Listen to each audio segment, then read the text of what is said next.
You were told love would complete you, but no one warned you what happens when you chase it unprepared. Yes, love is powerful, but it is also unforgiving. And if you enter it too soon, it doesn't just disappoint you, it shatters you. But if love can break you, it can also remake you. The question is, will you meet it as a stranger or as someone finally ready? And yet, somewhere inside, there's a whisper, a quiet pulse that says, yes, it's possible. Yes, it's waiting. It doesn't shout, it simply waits. It waits for you to be ready to meet it, not with a craving, not with a checklist, but with a soul that has learned something about itself. That is the work. That is the space where love can enter without burning you. And if you see these 6 signs in yourself, it means you are ready. Sign 1. You've faced your shadow. Before you can hold another heart, you must have walked through the parts of yourself most people are terrified to meet. The anger you bury, the envy you pretend doesn't exist, the rage you hide behind a smile. Have you looked at it?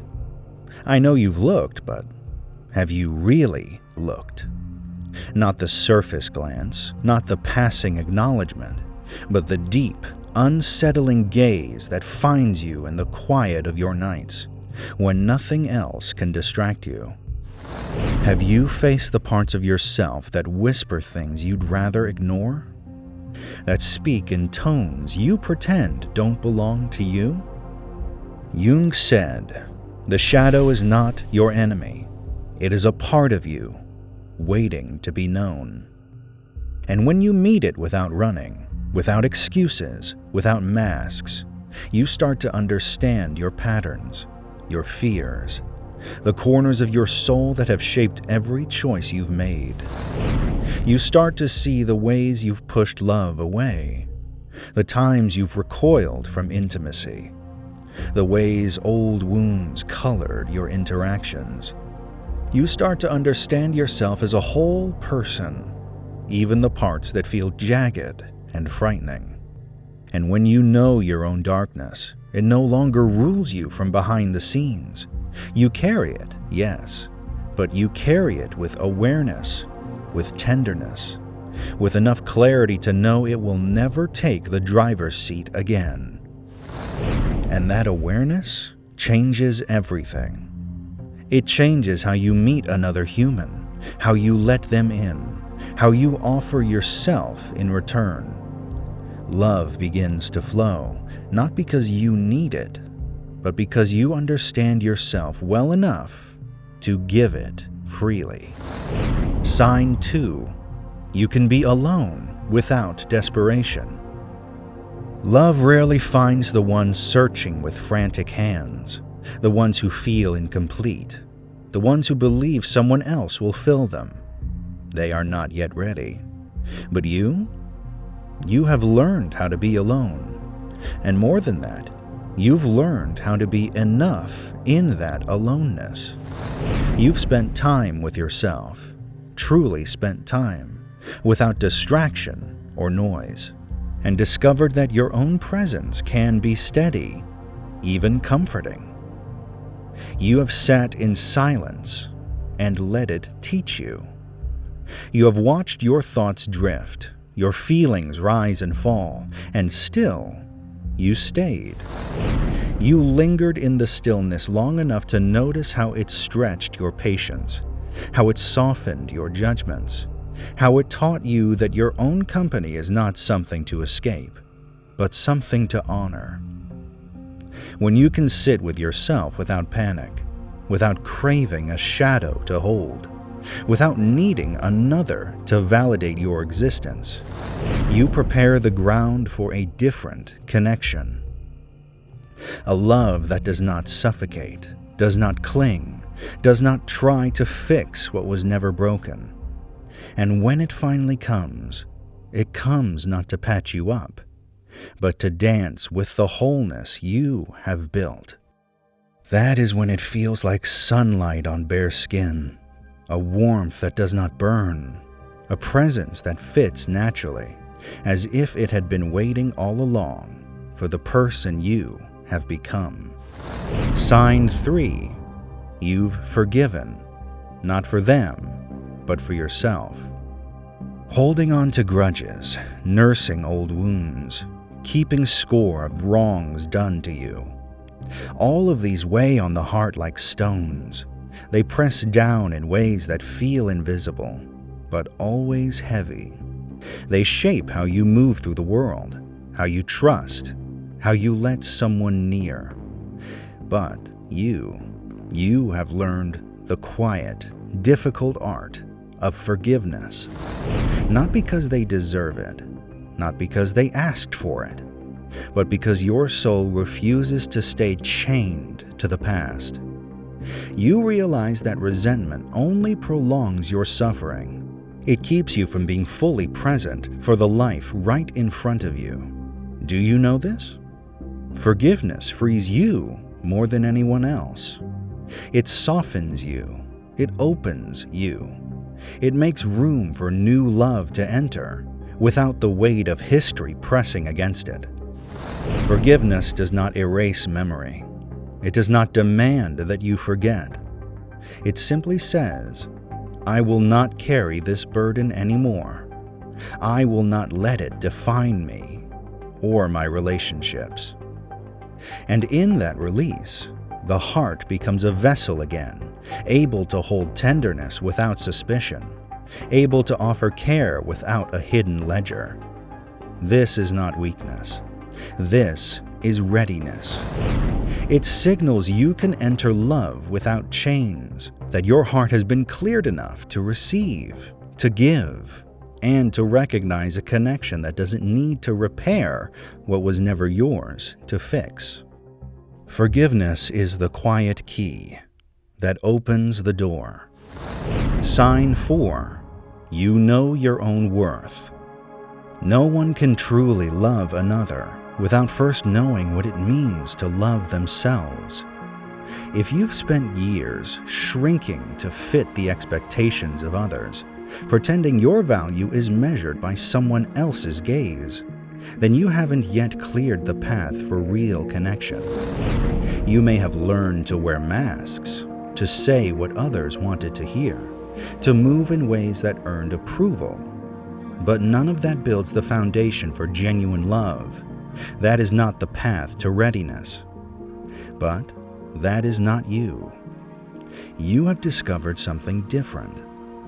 You know your worth, not arrogantly, not boastfully, not in a way that demands validation, but quietly, steadily, in a way that steadies every step you take. You move with calm confidence, aware of your value, and it informs how you show up, how you speak, how you receive. When you walk into a room, you carry yourself like someone who belongs in their own life. And love does not need to chase you, because you are already whole. When you meet someone else, you meet them not to complete yourself, but to expand the fullness you already inhabit. That is the difference. That is the readiness. Jung once said, "The most terrifying thing is to accept oneself completely." And when you have faced that terror, love stops being a rescue mission and becomes a meeting of equals. Sign 5. You are willing to be vulnerable. Listen to me. There is no love without vulnerability. If that's all you take from this today, hold tight to it. Real vulnerability is not a performance. It is a risk, plain and simple.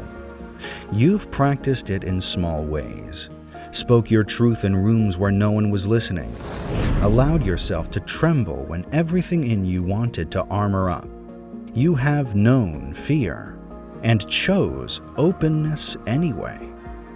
Because when you are ready for love, you understand that to let someone in is to stand naked in the space between hearts, not hiding behind words, not hiding behind defenses or cleverness. It is terrifying. It is beautiful. It is the only way connection can truly thrive. Vulnerability is the soil in which trust grows, and when you finally offer it freely, you see it reflected back in a way that heals both of you.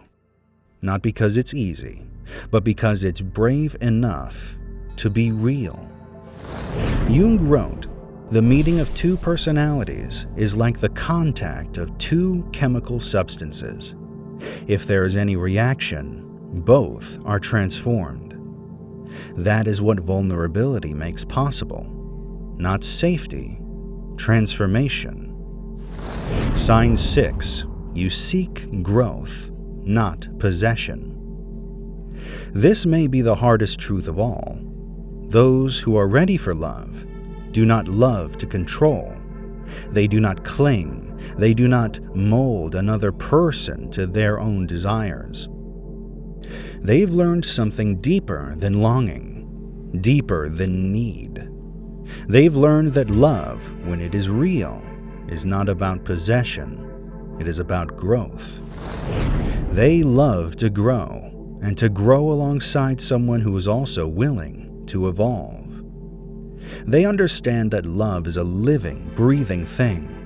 It cannot be forced. It cannot be shaped to fit rigid expectations. Love is movement, expansion, a constant unfolding. You have learned that clinging kills joy, that trying to control another person's journey suffocates both hearts, that expectations quietly smother what could otherwise flourish freely.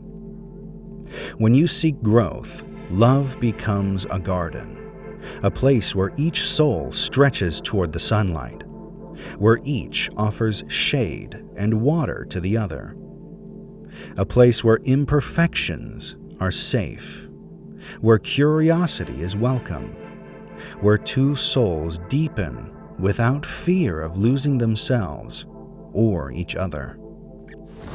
This is readiness. This is love. It is not frantic. It is not desperate. It is patient. It is generous. It is alive.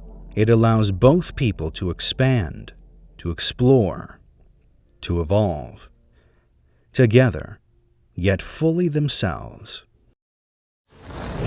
So look inward right now and see how far you have come.